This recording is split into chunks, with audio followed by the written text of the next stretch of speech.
ভাই এক লক্ষ টাকা নির্বাচনে ফাঁদে দিয়েছেন।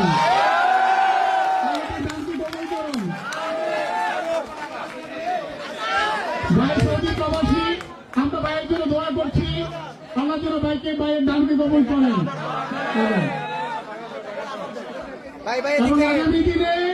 আগামী দিনে আমরা দেখতে পাচ্ছি হাসান আব্দুল্লাহকে আমাদের মায়েরা, আমাদের বোনেরা, আমাদের ভোটাররা, আমাদের সমাজ ভোটাররা তাদের প্রস্তাবিত অর্থ হাসান আব্দুল্লাহর হাতে তুলে দিচ্ছে। আমরা আগামী দিনে বিচারের রাজনীতির কালচার পরিবর্তন হতে দেখতে চাই। আমরা আগে আছি তো ইনশাআল্লাহ, আগামী দিনে আরো সুন্দর পরিবেশ তৈরি হবে ইনশাআল্লাহ। সবাই একটু বসি, আমরা সবাই একটু বসি, আমরা মঞ্চ ছেড়ে একটু সবাই বসি, সবাই বসে যায় ভাই, সবাই বসে যায়।